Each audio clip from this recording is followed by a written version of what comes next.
என் பொண்ணு கூட்டிட்டு போய் இந்த நோய்க்கு எங்க நல்ல ட்ரீட்மெண்ட் கிடைக்குதோ அங்க அனுப்பி பார்க்க போறேன். அதுக்கு என்ன செலவானாலும் சரி, என் பொண்ணு எனக்கு கிடைச்சா போதும். அப்புறம் என்ன, அவளுக்கு ஒரு நல்ல வாழ்க்கையை அமைச்சு கொடுப்பேன். ஒரு தகப்பனா இப்போவாவது என் கடமையை செய்யணும்னு நினைக்கிறேன். ரொம்ப சந்தோஷங்க ஐயா. ஆனா ஸ்னேகாவை நான் கூப்பிட்டா வரமாட்டா. நீதாமா பேசி என் கூட அனுப்பி வைக்கணும். அது மட்டும் இல்ல, குமரனோட வாழ்க்கையை நாம பார்க்கணும்ல. ஒரு பொண்ணுக்கு துரோகம் பண்ணி என் பொண்ணு வாழக்கூடாது. அத அவ ஒரு நாளும் செய்ய மாட்டா. ஆமாங்க ஐயா, அதுல ஸ்னேகா ரொம்ப உறுதியா இருக்கா. ஆமா, ஸ்னேகா ரொம்ப நல்ல பொண்ணு. ஆமாம்மா, அவ ஆதரவு இல்லாம நிக்கிறத பார்த்தா என் நெஞ்சே வெடிச்சிடும் போல இருக்குமா. ராசாத்தி, நீதாமா அவகிட்ட பேசி என் கூட வர வைக்கணும். ஐயா, இப்ப ஸ்னேகா இருக்கிற நிலைமைக்கு நீங்க எடுத்திருக்கிற முடிவு ரொம்ப நல்ல முடிவு. அது மட்டும் இல்லாம பெத்தவங்களை தவிர பொண்ணு யார் நல்லா பாத்துக்க முடியும்? உங்க பேத்தி ரோஜாவுக்கு உங்களை விட்ட ஆதரவு கிடையாது. என்னதான் நாங்க நல்லா பாத்துக்கிட்டாலும் சொந்த தாத்தா உங்கள மாதிரி வருமா? சரியா சொன்ன ராசாத்தி. ஐயா, நீங்க கவலைப்படாதீங்க. ஸ்னேகாவும் ரோஜாவும் உங்களோட வருவாங்க. அதுக்கு நான் பொறுப்பு. அம்மா ராசாத்தி, நீ ஏற்கனவே செஞ்ச உதவிக்கு நான் என்ன கைமாறு செய்ய போறேன்னு தெரியல. ஆனா இந்த ஒரு உதவி மட்டும் பண்ணிட்டா என் காலம் இருக்கிற வரைக்கும் நன்றிய மறக்க மாட்டோமா. ஐயா, நீங்க போய் என்ன கும்பிடலாமா? இல்லம்மா, நல்லது செஞ்சவங்களுக்கு நன்றி சொல்லணும். அதாம்மா பண்பு. வாங்க சம்பந்தி. ஐயோ கண்மணி, கண்மணி, ஐயோ கண்மணி, ஐயோ மாத்திரை. கண்மணி, கண்மணி, கண்மணி, கண்மணி, இங்க பாரு கண்மணி. கண்மணி எந்திரி, கண்மணி எந்திரி. ஐயோ கடவுளே, என் பொண்ணு தூக்க மாத்திரையை போட்டுக்கிட்டு இப்படி தற்கொலைக்கு துணிஞ்சிட்டா. நான் என்ன பண்ணுவேன்? ஐயோ கண்மணி, கண்மணி, கண்ணு கண்ணு கண்ணு பாருமா. கண்மணி, பாரு கண்மணி. ஐயோ சம்பந்தி, நான் எவ்வளவோ தட்டி பாத்துட்டேன் சம்பந்தி. கண்ணு முழிச்சு பார்க்கவே மாட்டேங்கிறா. ஐயோ கண்மணி, நீ அத்தை கூப்பிடல கேக்குதா? கண்ணு திறந்து பாருமா. கண்மணி, ஐயோ கண்மணி, கண்மணி, கண்மணி, மாய்த்தர மாய்த்தர கண்மணி, கண்மணி. அப்படிதான், ஒண்ணு இல்ல, ஒண்ணு இல்ல.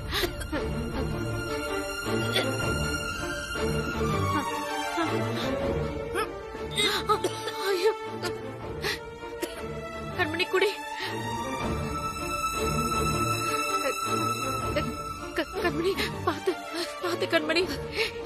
ஏன் கண்மணி இப்படி பண்ண? கடவுளே. கண்மணி, கண்மணி, பொண்ணு நான் ரொம்ப தைரியமான பொண்ணு நினைச்சேன். இப்படி பண்ணிட்டியே. சொல்லு, என்ன பிரச்சனை உனக்கு? கல்யாணம் பண்ணி வந்ததுக்கு அப்புறமா உங்க பையன் என்ன அவரோட மனைவியா நினைச்சதே இல்ல. ஒரு மனுஷா கூட என்ன மதிச்சது இல்ல.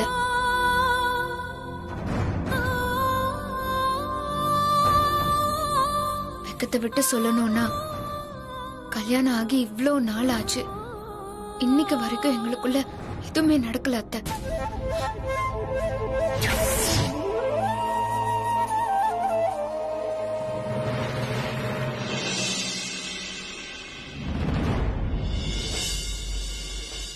அவரு ஸ்னேகாவே கெதின்னு அவ வீட்லயே கிடக்குறாரு.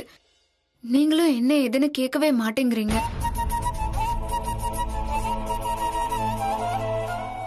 நாங்க 2 பேரும் புருஷன் பொண்டாட்டியா வாழ்ந்திருந்தா அந்த ராசாத்திக்கு முன்னாடி நான் ஒரு வாரிசை பெத்து கொடுத்திருப்பேன்.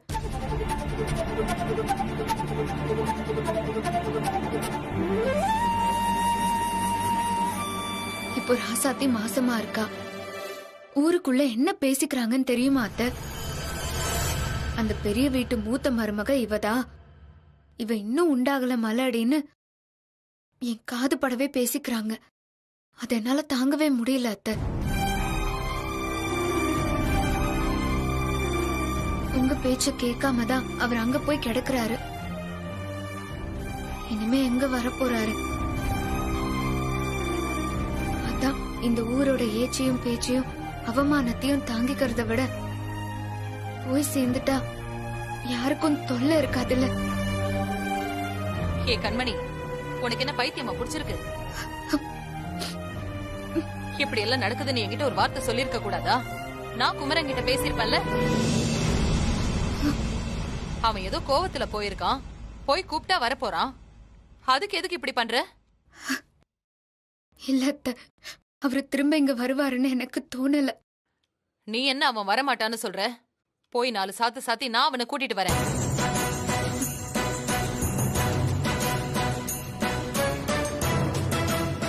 இங்க பாரு, நான் சொல்றேன், அவனை கூட்டிட்டு வந்து உன் கூட வாழ வைக்க வேண்டியது என்னோட பொறுப்பு.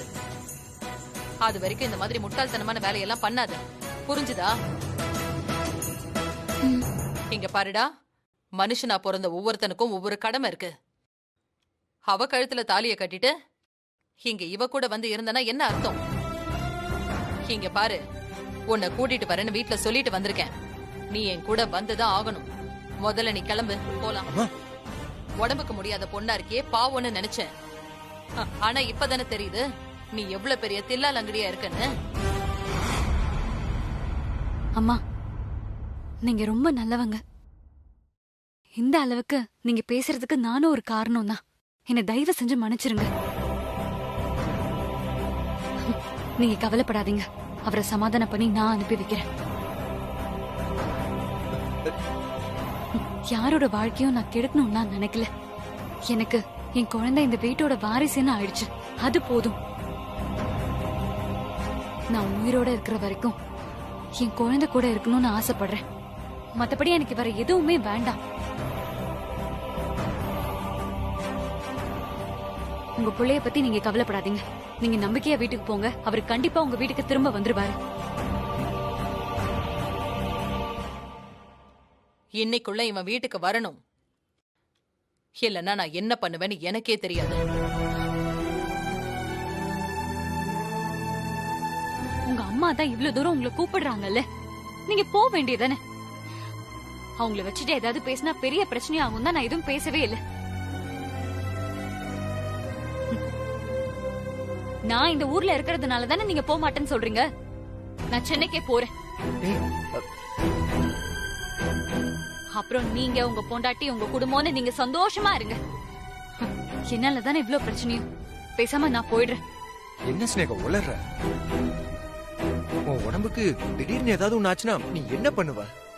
உன்னை பாத்துக்க வேற யாருதான் இருக்கா? இங்க பாரு, எங்க அம்மாவோட பிரச்சனை பெருசா எடுத்துக்காது. ஏன்னா எங்க அம்மாவை பத்தி எனக்கு நல்லா ஐயோ, இப்ப நீங்க போறீங்களா இல்லையா? ஏன் இப்படி பண்றீங்க? இனிமே நீங்க ஏன் முடிவுக்கே என்ன விட்டுருங்க. ஸ்னேகா, ஸ்னேகா,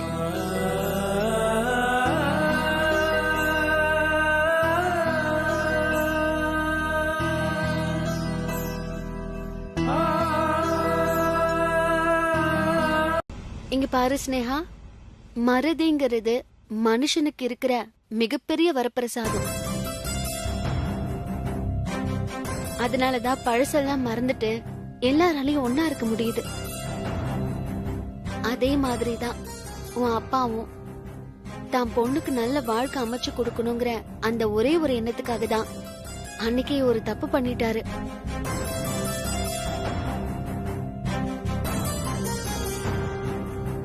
அதனால உனக்கு ஏற்பட்ட கோவத்தை இவ்ளோ நாள் வரைக்கும் எடுத்து வச்சிட்டு இருக்கணும்னு அவசியம் இல்ல. நீங்க சொல்றது சரிதான்.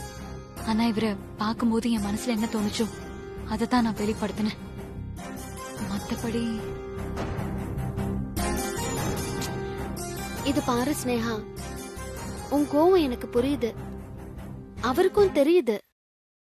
இங்க பாரு, எவ்வளவு அமைதியா அதே சமயத்துல ஆழமா தன்னோட அன்பை எப்படி வெளிப்படுத்துறதுன்னு தெரியாம யோசிச்சுட்டு இருக்காரு.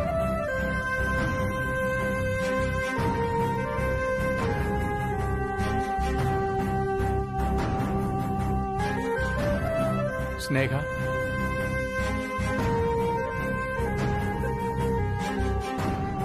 அதனாலதான் சொல்றேன், அவருக்கும் வயசாயிடுச்சு.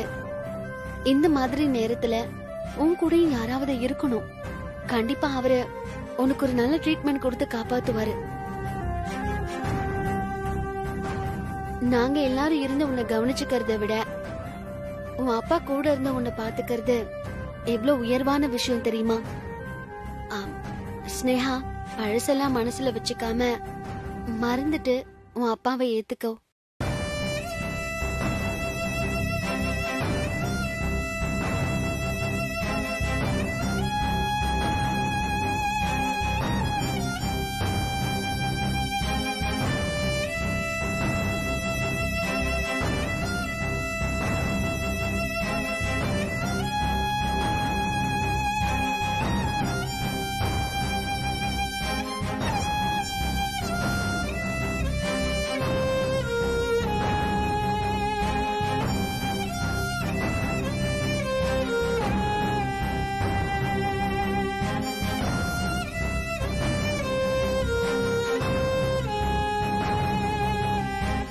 நம்ம இங்கே இந்த வீட்லயே இருந்தோம்னா குமரன் அவர் குடும்பத்தை பிரிஞ்சு இங்கே தான் இருப்பாரு.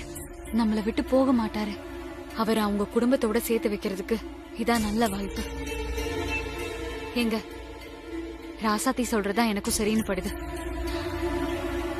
நான் குழந்தைய கூட்டிட்டு எங்க அப்பா கூடவே போறேன். ஹே ஸ்னேகா, நீ அவசரப்படாத. இல்லங்க, நான் நல்லா யோசிச்சுதான் முடிவு பண்ணிருக்கேன். நானும் ரோஜாவும் எங்க அப்பா கூட போறதுதான் சரி. என்ன ஸ்னேகா? இல்லங்க, நீங்க எதுவும் சொல்ல வேண்டாம். நான் முடிவு எடுத்துட்டேன்.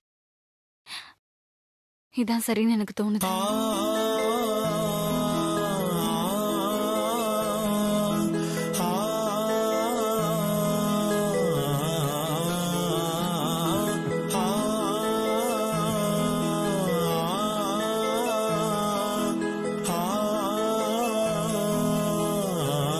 நாங்கெல்லாம் உட்கார்ந்திருக்கோம், நீ பாட்டுக்கு எதுவுமே பேசாம போற. என்னமா பேச சொல்றீங்க? என்னடா இப்படி கேக்குற? அப்பா தங்கச்சி மாப்பிள்ள எல்லாம் உட்கார்ந்து இருக்காங்க. ஏதாவது ஒரு வார்த்தை பேசிட்டு போலாம்ல. அதை விட்டுட்டு நீ பாட்டுக்கு நேரா உள்ள போற. இப்ப இருக்கிற மனநிலையில என்னால யாருக்கிட்ட பேசிட்டு இருக்க முடியாது. டேய் குமரா, என்னப்பா நீ? உன்னை பார்த்து எவ்வளவு நாள் ஆச்சு? எப்படிப்பா இருக்க? ஏதோ இருக்கேன்ப்பா. அண்ணா, உன்னை பார்த்ததும் எனக்கு எவ்வளவு சந்தோஷமா இருக்கு தெரியுமா? நீ என்னடானா என்கிட்ட கூட பேசாம போயிட்டு இருக்க. அப்படியா? உனக்கு சந்தோஷமா இருக்கு, ஆனா எனக்கு சந்தோஷமா இல்ல. ஏன் மரதம், குமரன் ஏன் இவ்வளவு வெறுப்பா பேசுறான்? நான் அவனை கூப்பிட போயிருந்தேன், வீட்டுக்கு வாடான்னு சொல்லிட்டு வந்தேன். ஸ்னேகா உடம்புக்கு முடியாம இருக்கா, இந்த நேரத்துல வர முடியாதுன்னு சொன்னான். அதான் ஸ்னேகாவை 4 வாரத்தை கோவமா பேசிட்டு வந்தேன். அதான் துரைக்கு கோவம். டேய், நம்ம வீட்டுக்கு வரதுக்கு என்னடா கோவம்? நாங்களாம் இல்ல, நீ ஏன்டா அங்க போனோம்? இனிமே நானே நினைச்சாலும் அந்த வீட்டுக்கு போக முடியாது. டேய், என்னடா சொல்ற? எனக்கு ஒண்ணும் புரியல. நீங்க வந்து கத்திட்டு போனதுக்கு அப்புறம் ஸ்னேகாவோட அப்பாவை ராசாத்தி கூட்டிட்டு வந்தேன்.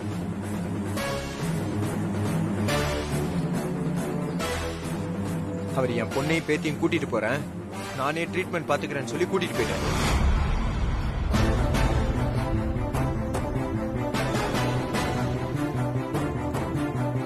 ராசாத்தி நல்ல வேலைதான் செஞ்சிருக்கா. அதுவும் நல்லதுதான். ஸ்னேகா அவ அப்பா கூட இருக்கிறது இந்த மாதிரி நேரத்துல அவளுக்கும் குழந்தைக்கும் நல்லதுதான். சும்மா ஸ்னேகா மேல பாசம் இருக்கிற மாதிரி பேசாது. உங்களுக்கு நான் இங்க வரணும், அது எப்படியோ நடந்து போச்சு. என்ன பண்றது? இனிமே நான் இந்த வீட்டுல தானே இருக்கணும். என்ன இங்க நிம்மதியா இருக்க விடுவீங்களா? டேய் குமரா, என்னடா பேசுற? நம்ம வீட்டுக்கு வரதுக்கும் உன் பொண்டாடி கூட இருக்கிறதுக்கும் இவ்வளவு வருத்தப்படுற? நீங்க கொஞ்சம் சும்மா இருங்க.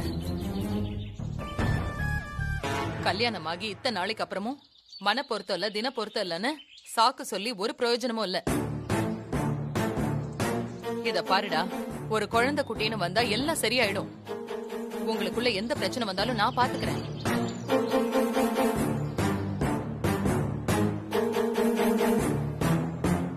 இத பாரு, இன்னும் 1 வருஷத்துல உங்க 2 பேருக்கு ஒரு வாரிசு உருவாகி இந்த வீட்டுல தவழணும். அவ்வளவுதான் சொல்லிட்டேன்.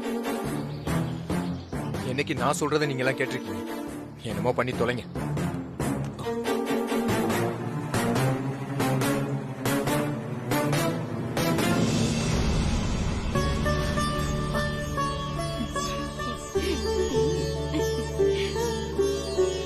மேடம், நான் பிபிஏ ஹாஸ்பிட்டல்ல இருந்து நர்ஸ் பேசுறேன். ராசாத்தி மேடம் தானா? சொல்லுங்க சிஸ்டர். மலர் எப்படி இருக்கா? அவ நல்லா இருக்காளா? நானும் அதை சொல்லதான் மேடம் போன் பண்ணேன். அவங்க கொஞ்சம் சீரியஸா இருக்காங்க. சீரியஸா இருக்காளா? மேடம், பதட்டப்படாதீங்க. இமீடியட்டா சென்னையில இருக்க ஹாஸ்பிட்டலுக்கு அவங்கள கூட்டிட்டு போனாதான் அவங்கள காப்பாத்த முடியும். நீங்க கொஞ்சம் சீக்கிரமா ஹாஸ்பிட்டலுக்கு வர முடியுமா? கண்டிப்பா சிஸ்டர், நான் உடனே கிளம்பி வரேன். நீங்க கொஞ்சம் கூட இருந்து பாத்துக்கோங்க. சரிங்க மேடம். என்னாச்சு ராசாத்தி, ரொம்ப பதட்டமா இருக்க? அண்ணா, மலருக்கு ஃபிக்ஸ் வந்துருச்சா. உடனே சென்னை ஹாஸ்பிட்டலுக்கு கூட்டிட்டு போய் ட்ரீட்மெண்ட் பண்ணாதான் அவளை காப்பாத்த முடியுமா. நான் உடனே கிளம்புறேன்னா. இருமா, நீ மட்டும் தனியா போற, நானும் துணைக்கு வரமா? இல்லண்ணா, பரவாயில்லண்ணா, நானே பாத்துக்கிறேன். அட சும்மா இருமா, மாசமா இருக்கும்போது நீ தனியா போவ, நான் வந்தா உனக்கு சப்போர்ட் அங்க கூட இருப்பேன்ல. சரிண்ணா, வாங்க. என்ன மா, தங்கச்சி சென்னையில இருக்கிற ஹாஸ்பிட்டல் வரைக்கும் போறா, நான் கூட போயிட்டு வந்துடுறேன். என்னாச்சுப்பா? யாருக்கு என்னப்பா? மலர ஹாஸ்பிட்டல் அட்மிட் பண்ணிருக்கோம்லமா, அவளுக்கு ஃபிக்ஸ் வந்துருச்சாம். அதான் ஹாஸ்பிட்டலுக்கு உடனே வர சொன்னாங்க.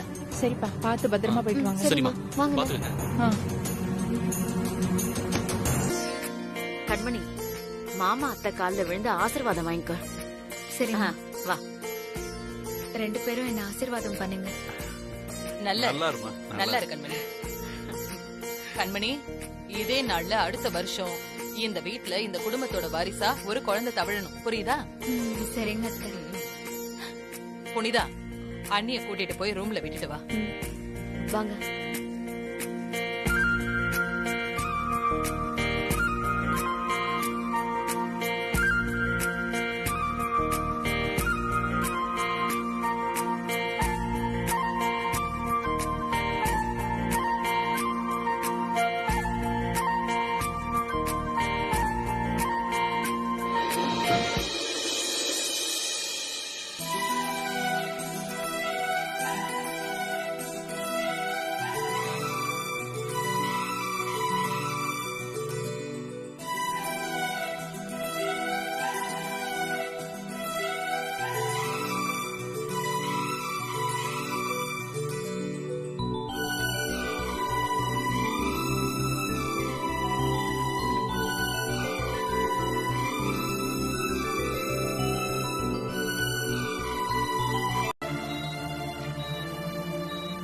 சென்னையில ஒரு பிரபலமான ஹாஸ்பிட்டல் இருக்கு. நான் ஒரு லெட்டர் தரேன், அதை நீங்க கொண்டு போங்க. இப்பவே கிளம்புங்க. லேட் பண்ண ரொம்ப ஆபத்து தான். நானே ஆம்புலன்ஸை ரெடி பண்ணி கொடுக்கறேன். சரிங்க டாக்டர், நாங்க உடனே கிளம்புறோம். ஓகே, நீங்க வெளியே இருங்க. ஃபார்மாலிட்டிஸை முடிச்சிட்டு கூப்பிடுறேன். சரிங்க டாக்டர். வா. நர்ஸ், வாங்க. சொல்லுங்க டாக்டர். இவங்க சென்னைக்கு பேஷண்ட கூட்டிட்டு போறாங்க. ஃபார்மாலிட்டி எல்லாம் முடிச்சிட்டு ஏற்பாடு பண்ணுங்க. ஓகே.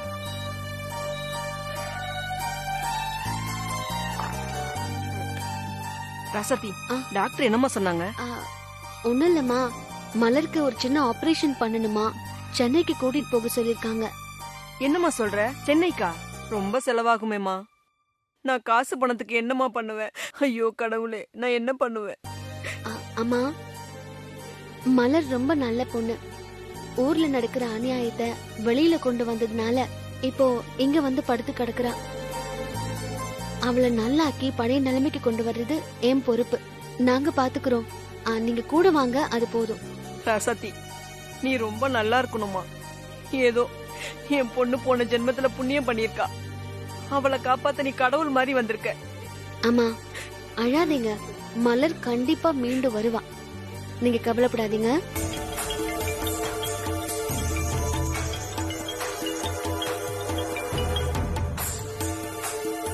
ரசதி, சொல்லுமா. மாமா, மலருக்கு ட்ரீட்மெண்ட் விஷயமா சென்னைக்கு கூட்டிட்டு போறோம். என்னமா சொல்ற? சென்னைக்கு போறீங்களா?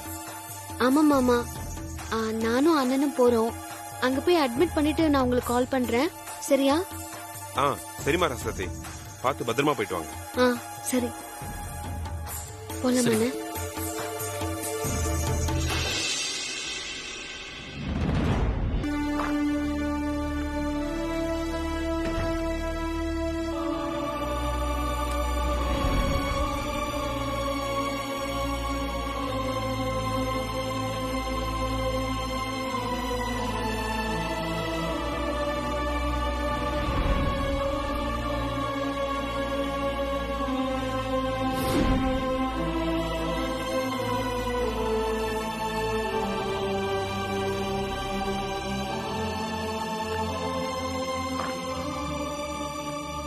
டாக்டர், மேடம், நீங்க கொண்டு வந்த ரிப்போர்ட் எல்லாம் செக் பண்ணிட்டேன்.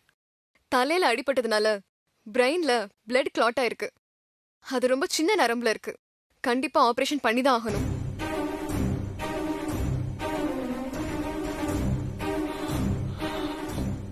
டாக்டர், எப்படியாவது மலரை காப்பாத்துங்க. நீங்க என்ன பண்ணணுமோ பண்ணுங்க. ஆபரேஷன் பண்ண ஸ்பெஷல் டாக்டரை மும்பைல இருந்து வர வைக்கணும். அவர் வந்து ஆபரேஷன் பண்றது ரொம்ப காஸ்ட்லியான விஷயம். நிறைய பணம் செலவாகும். உங்களால முடியுமா? டாக்டர், எவ்வளவு செலவுனாலும் பரவாயில்ல, தயவு செஞ்சு மலரை எப்படியாவது காப்பாத்துங்க. அவ கண்ணு முழிச்சாதான் என் மாமா வெளியில வர முடியும். சென்னைக்கு வந்தாலாவது அவளை காப்பாத்திடலான்னு நான் நம்பிக்கையோட வந்திருக்கேன். அதெல்லாம் காப்பாத்திடலாம். அதுக்கான எல்லா ஃபெசிலிட்டிஸும் நம்ம ஹாஸ்பிட்டல்ல இருக்கு. என்ன, டாக்டர் மட்டும் வெளியில இருந்து வர வைக்கணும். கொஞ்சம் செலவாகும். டாக்டர், எவ்வளவு செலவாகும்? கிட்டத்தட்ட 20 lakhs ஆகும்.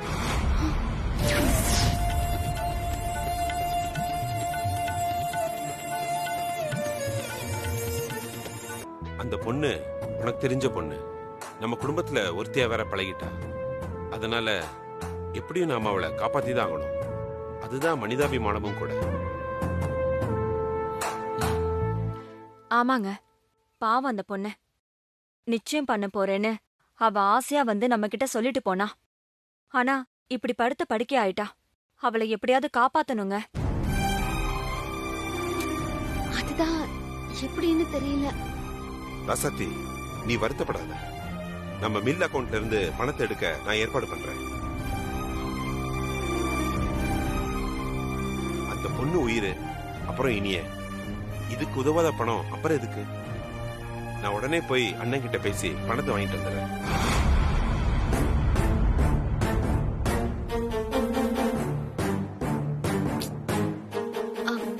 மாமா, கண்மணி தான் அங்க இருக்காளே. கண்டிப்பா அவ பணத்தை கொடுக்க சம்மதிக்க மாட்டா. பிரச்சனை தான் பண்ணுவா. அவ யார் ரசத்தி பிரச்சனை பண்றதுக்கு? அப்படி பண்ணா அவளை சும்மா விட்டுருவனா? ஐயா, மரகதமா ஏதாவது சொல்லுவாங்களா? இல்ல இளங்கோ, இனியனுக்கு ஒண்ணுனா எங்களை விட அண்ணியால தான் தாங்கிக்க முடியாது. அதனால கண்டிப்பா பணம் கொடுக்கறதுக்கு அண்ணி தடையாவே இருக்க மாட்டாங்க. உனக்கு ஒரு விஷயம் நடக்கணும்னா எவ்வளவு தூரம் இறங்கி வந்து பேசுற? எப்படியெல்லாம் தாஜா பண்ணி கையில கால விழுந்து கேக்குற? அடுத்து உங்களுக்கு ஒரு உதவி பண்ணணும்னா உன்னால தாங்கிக்க முடியாதுல்ல?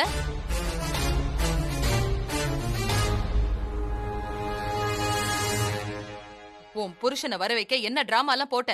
என்கிட்ட எப்படி எல்லாம் பேசுன? உனக்குன்னா அது உடனே நடந்துடணும். அதே இனி எனக்குன்னா காசு வேஸ்ட் ஆயிடும், பணம் வேஸ்ட் ஆயிடும்.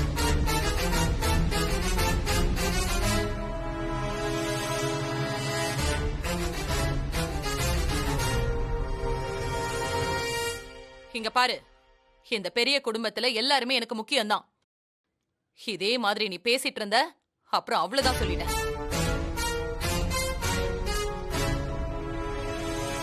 மா, சரியா சொன்னீங்க.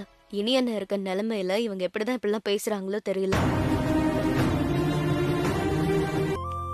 Excuse me doctor. வெயிட் பண்ணுங்க. நீங்க வாங்க மேடம். வாங்க மாமா. Sit down. உட்காருங்க. Thank you doctor. டாக்டர் சொல்லுங்க மேடம். பணம் மொத்தமா கவுண்டர்ல கட்டிட்டேன். நீங்க ஆபரேஷன் பண்றதுக்கு எல்லா ஏற்பாடையும் பண்ணிடுங்க. நீங்க பணம் கட்டிடுவீங்கன்னு எனக்கு முன்னாடியே தெரியும்.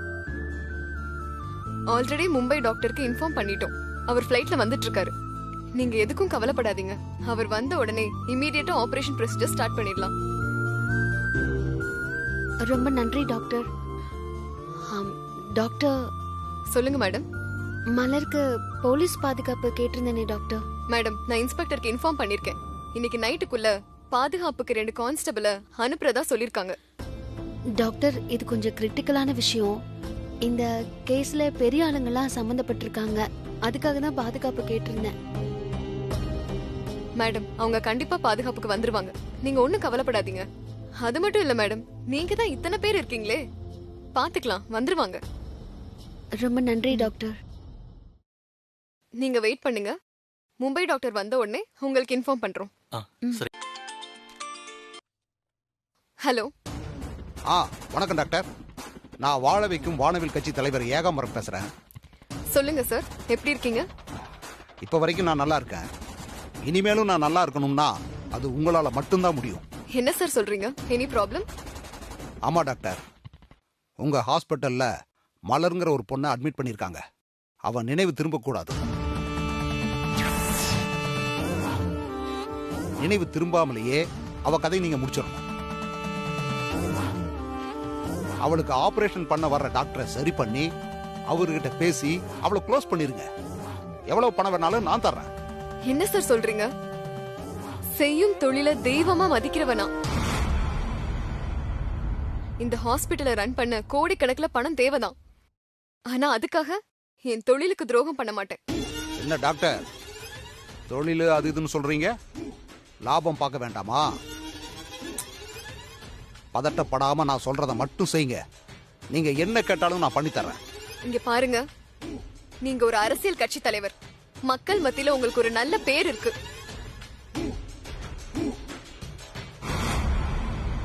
அதுக்காக தான் உங்களுக்கு மதிப்பு கொடுத்து பேசிட்டு இருக்கேன். அந்த மரியாதையை காப்பாத்திக்குவீங்கன்னு நினைக்கிறேன். என்ன டாக்டர், தத்துவம் எல்லாம் பேசுறீங்க? நான் சொல்றத செய்யலன்னா நான் வேற மாதிரி டீல் பண்ண வேண்டி வரும். சார், உங்க மிரட்டலுக்கெல்லாம் பயப்படுறாள் நான் இல்ல. அதுக்கு நீங்க வேற ஆள பாருங்க. போனை வைங்க முதல்ல. அண்ணா என்னாச்சுண்ணே? அந்த டாக்டர் கரெக்டா ஆபரேஷன் பண்ணி அந்த பொண்ணை காப்பாத்தியே தீர்வாளாம். அட விடுங்கண்ணே, அந்த டாக்டர் பண்ணலன்னா என்ன, நம்ம பசங்களுக்கு டாக்டர் கிட்ட போட்டு உள்ள அனுப்பி அவ கதையை முடிச்சிடலாம். அண்ணே, அந்த பொண்ணை உங்களுக்கு காலி பண்ணும், அவ்வளவுதானே?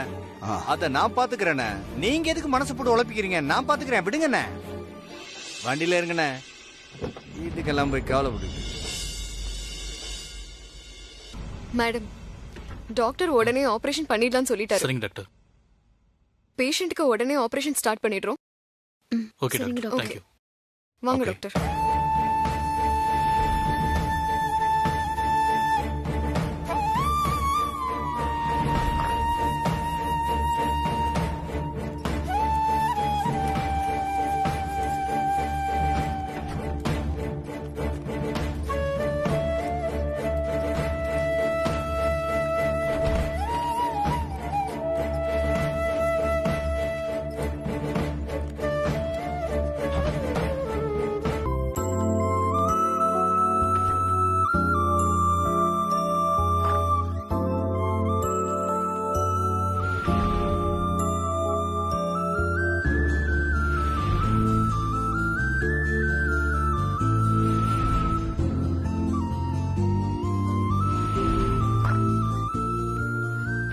டாக்டர், மலருக்கு எப்படி இருக்கு? பேஷண்ட்க்கு நினைவு திரும்ப ஆரம்பிச்சிருச்சு.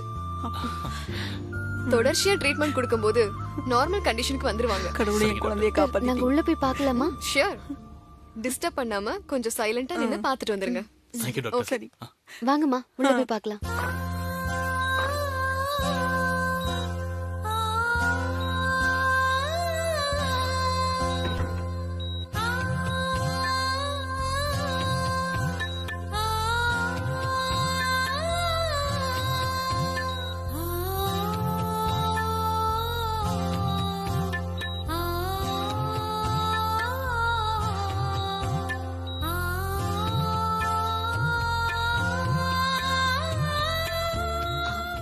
மலர்,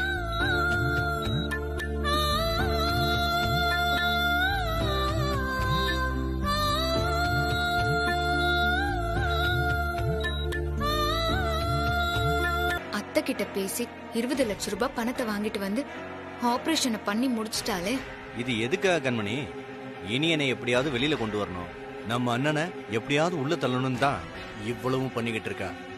அவ என்னதான் பண்ணாலும் அது விழலுக்கு இருக்கிற நீர் மாதிரி வீணாதான் போகுது. இந்நேரம் நம்ம ஆள ஹாஸ்பிட்டலுக்கு போயிருப்பான். இன்னும் கொஞ்ச நேரத்துல அந்த மலர் கதைய முடிச்சிருவான்.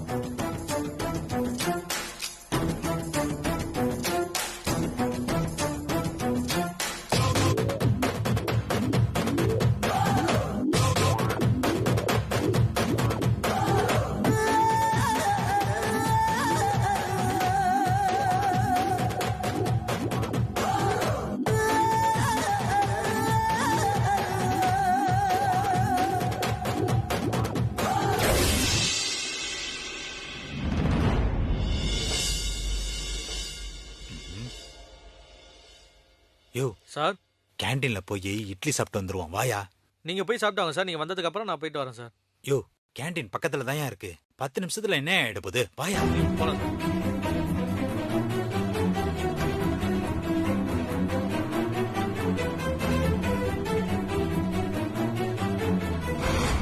அம்மா, நீங்க தானே மலரோட அம்மா? ஆமா டாக்டர்.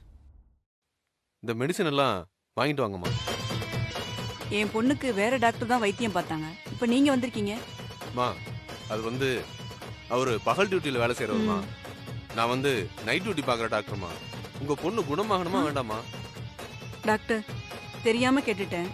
கொடுங்க, நான் போய் வாங்கிட்டு வரேன். வாங்கிட்டு வாங்க. ஓகே.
டாக்டர், இந்த பொண்ணுக்கு எதிரிகளால பிரச்சனை வரும்னு நான் அப்பவே சொல்லியிருந்தேன்.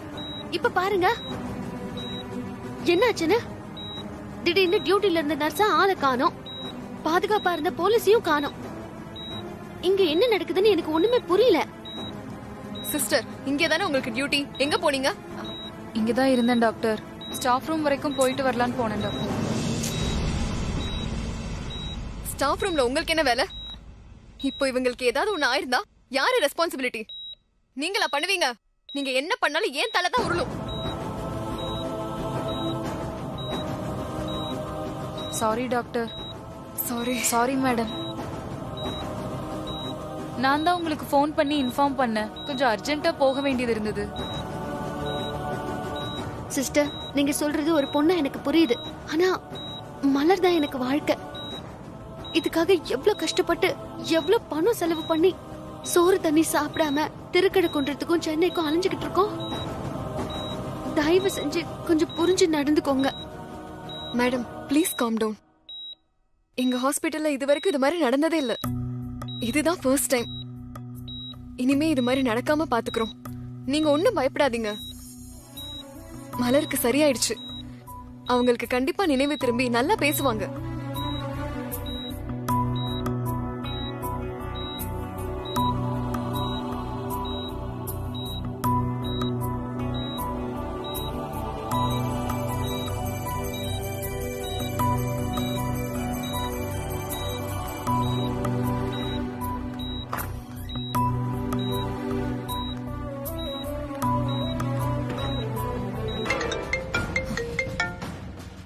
எடு. சொல்லு. நீங்க சொன்ன மாதிரியே வெளியில இருந்த அந்த அம்மாவை ஏமாத்தி உள்ள போய் அந்த பொண்ணு முகத்துல இருக்கிற ஆக்சிஜன் மாஸ்க கழட்டிட்டான். Wow, super. அப்படியே அவ கழுத்துல வச்சு கொல்லலான்னு போகும்போது அந்த ராசாத்தி வந்துட்டா மேடம். யோ, என்னையா சொல்ற? ஆமா மேடம், வேற வழியே இல்ல. நான் மறைஞ்சுக்கிட்டேன். ஆனா அவங்க என்ன பாத்துட்டாங்க மேடம். என்ன? அவங்க உன்னை பாத்துட்டாங்களா? இல்ல மேடம், அடையாளம் கண்டுபிடிக்கல. நான் மாஸ்க் போட்டிருந்ததுனால அவங்களுக்கு அடையாளம் தெரியல. அவங்க கையில இருந்து தப்பிச்சு வர்றதுக்குள்ள நான் பெரும் பாடுபட்டுட்டேன் மேடம். நீ எதுக்கும் லாய்க்கல. வெய் போன.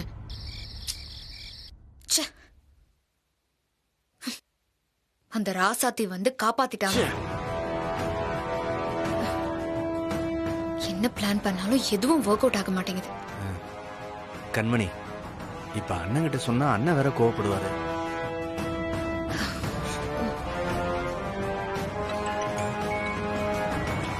அண்ணன் தான் கால் பண்றாரு. என்னையா, அந்த மலர் கதை முடிஞ்சிருச்சா? அண்ணன், நம்ம பிளான் படி எல்லாம் சரியா தான் போயிட்டு இருந்துச்சு.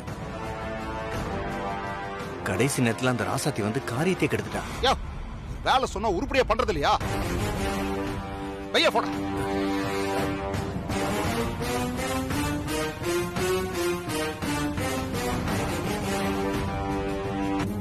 சார், கொஞ்சம் மனசாட்சியோட யோசிச்சு பாருங்க. அந்த பொண்ணை கல்யாணம் பண்ணிக்க இருந்த பையன் இப்ப உயிரோட இல்ல. மலர் தலையில அடிபட்டு கோமா ஸ்டேஜ்ல இருக்கா. உங்களுக்கும் எல்லாமே தெரியும். நான் அத பத்தி தான் பேச வந்திருக்கேன். ஆனா எனக்கு எதுவும் தெரியாது போங்கன்னு எங்களை அனுப்புறதுலே குறியா இருக்கீங்க. பாருங்க மேடம், நீங்க ஒரு போஸ்டிங்ல இருக்கீங்க.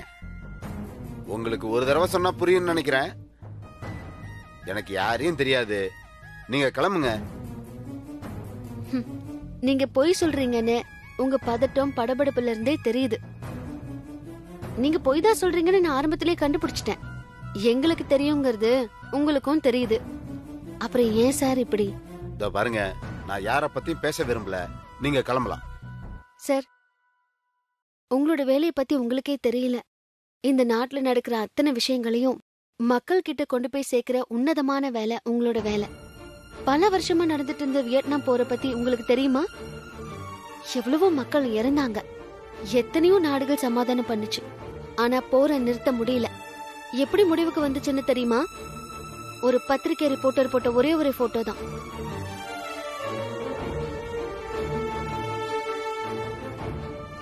சார், இந்த மாதிரி நிறைய சொல்லிக்கிட்டே போகலாம். மக்கள் சேவை பண்றேன்னு வந்துட்டு இப்படி பொய்யான தகவலை சொல்லி அது மூலமா பணத்தை சம்பாதிச்சு சொகுசு வாழ்க்கை வாழணும்னு தான் நினைக்கிறீங்க. உங்களுக்காக உயிரை பணைய வச்சு உண்மையா இருந்த ஒருத்தி இப்போ அடிபட்டு ஹாஸ்பிட்டல்ல இருக்கா.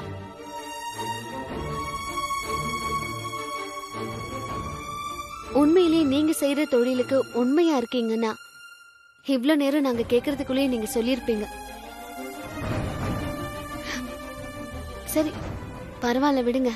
அந்த பொண்ணுக்குன்னு உதவி பண்ண வேற யாராவது வராமலா போயிடுவாங்க. வாங்கன்னு போலாம்.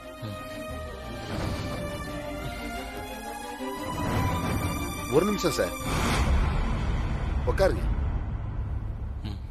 உட்காருங்க மேடம். இப்ப மலர் எப்படி இருக்காங்க? சார், மலருக்கு நேத்து தான் நினைவு திரும்பிச்சு. உடனே என்கிட்ட சிஎஃப்டின்னு ஏதோ கோட் வேர்டு மாதிரி சொன்னா. என்ன ஏதுன்னு கேக்குறதுக்குள்ள மறுபடியும் மலருக்கு கான்சியஸ் போயிடுச்சு.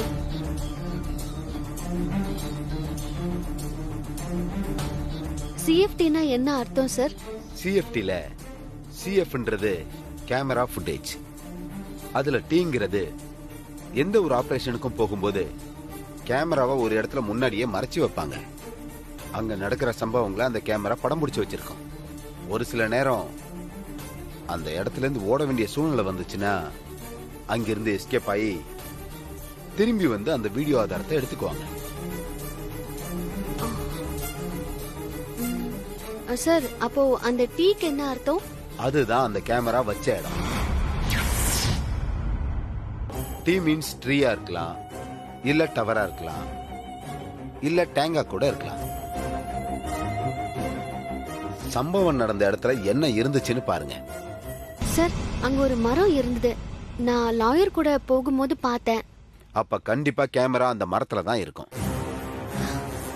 அதுல அங்க நடந்த சம்பவங்கள்லாம் ரெக்கார்ட் ஆயிருக்கும். சார், ரொம்ப நன்றி சார். நாங்க அங்க போறோம். மேடம், இந்த விஷயம் நான் சொன்னதா வெளியே தெரியாம பாத்துக்கோங்க மேடம். சரிங்க சார். சரிங்க சார். கண்டிப்பா. வாமா போலாம்.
இல்ல, இங்க ஒரு கேமரா இருந்துச்சு.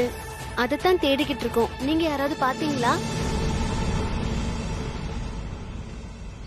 என்ன தம்பிங்களா, நான் கேட்டுக்கிட்டே இருக்கேன், நீங்க பதில் சொல்லாம பாத்துட்டே இருக்கீங்க. அந்த கேமராவை பத்தி உங்களுக்கு ஏதாவது தெரிஞ்சா சொல்லுங்களேன். அண்ணே, என்னமா? கொஞ்சம் இங்க வாங்களேன்.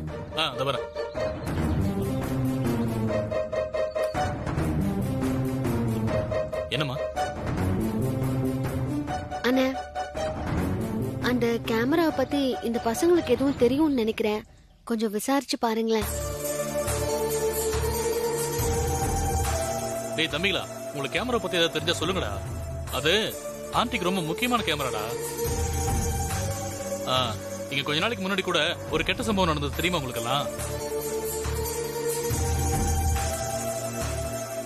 உண்மையை சொல்லணும்னா இங்க ஒரு கொலை நடந்துச்சுல்ல, அது ஏன் புருஷன் தான் பண்ணாருன்னு அவரை ஜெயில தூக்கி போட்டு வச்சிருக்காங்க.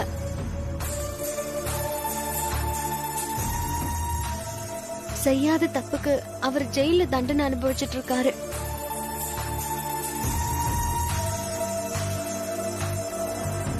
இங்க பாருங்க, அந்த கேமரா கிடைச்சதுன்னா அந்த கொலையை யார் பண்ணாங்கங்கிற உண்மை தெரிஞ்சிரும்.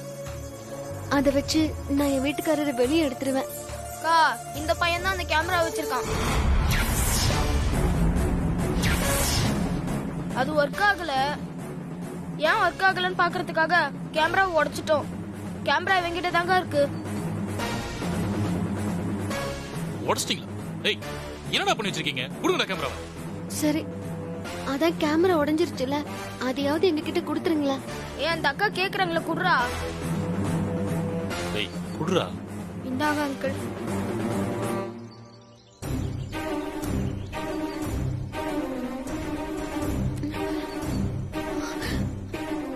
அண்ணா கேமரா கிடைச்சிருச்சு. ஆனா ஒர்க் ஆகாது போல இருக்கே.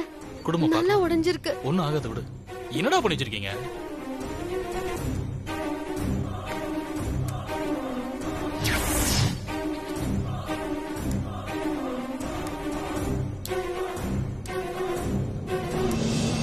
சத்தி கேமரா தான் டேமேஜ் ஆயிருக்கு. மெமரி கார்டு நல்லா இருக்கு.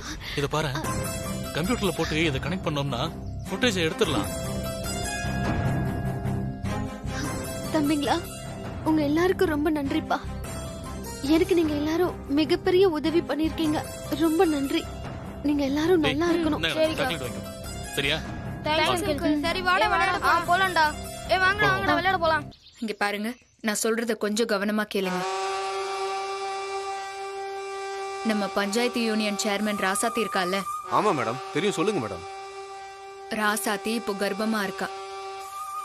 அந்த கர்ப்பத்தை எப்படியாவது கலைக்கணும். என்ன பயமா இருக்கா? நான் சொல்ற மாதிரி செய்யுங்க. ராசாத்தி யூனியன் ஆபீஸ்ல வேலையை முடிச்சிட்டு வர வழியில நீங்களா ஒரு நல்ல இடமா பிக்ஸ் பண்ணி வச்சுக்கோங்க. அந்த ராசாத்தி கார் வரும்போது ஒரு பொண்ணை ஈவ் டீசிங் பண்ற மாதிரி பண்ணுங்க. மேடம், ஈவ் டீசிங் பண்ணும்போது வேற யாராவது பார்த்து போலீஸ்ல எங்களை பிடிச்சு கொடுத்துட்டு என்ன மேடம் பண்றது? நீங்க ரோட்ல போற பொண்ணை டீஸ் பண்ண போறீங்க. நீங்களே ஒரு பொண்ணை செட் பண்ணி கூட்டிட்டு போங்க. Okay madam, super madam. அப்படி நீங்க டீஸ் பண்ணும்போது கண்டிப்பா ராசாத்தி அந்த பொண்ணு உங்ககிட்ட இருந்து காப்பாத்துறதுக்காக இறங்கி வருவா. உங்களை திட்டுவா, அடிக்க கூட செய்வா, போலீஸ்ல புடிச்சு கொடுக்க போறேன்னு மிரட்டுவா. அந்த சந்தர்ப்பத்தை பயன்படுத்தி அந்த சூழ்நிலைய ஒரு கலாட்டாவா மாத்துனீங்கன்னா அவ உங்களை அடிக்கவோ இல்ல பிடிக்கவோ வரும்போது கட்டை எடுத்து அவ வயித்துல அடிச்சிருங்க. அப்போதான் கன்சீவா இருக்கிற அவளுக்கு கரு கலைஞ்சு போகும். மேடம், நீங்க சொன்ன விதத்திலேயே பாதி வேலை முடிஞ்ச மாதிரி இருக்கு மேடம். காரியத்தை கச்சிதமா முடிச்சிட்டு எனக்கு போன் பண்ணி பாசிட்டிவான விஷயத்த சொல்லுங்க. அப்படி பண்ணீங்கன்னா நான் இன்னும் எக்ஸ்ட்ரா பணத்தை தரேன். இப்போ இதை வச்சுக்கோங்க. Okay madam. ஒழுங்கா வேலையை முடிச்சிட்டு நானே போன் பண்றேன் மேடம்.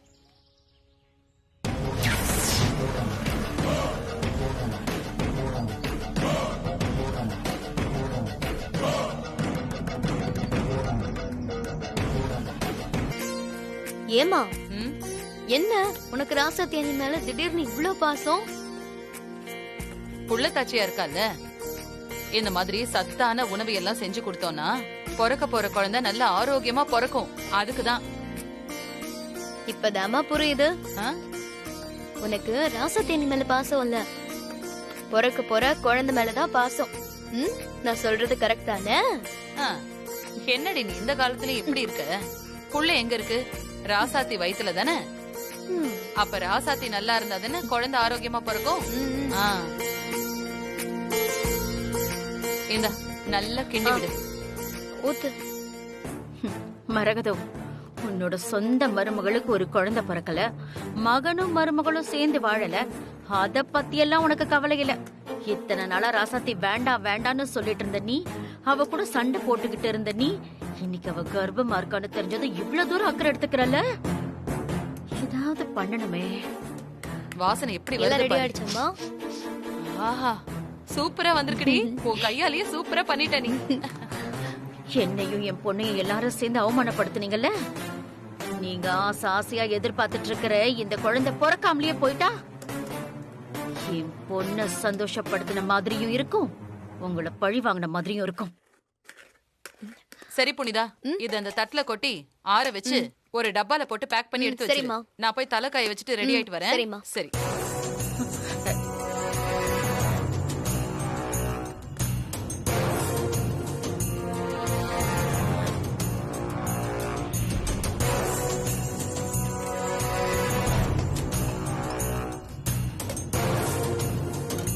புனிதா ஒரு நிமிஷம் வாயேன். வரேங்க.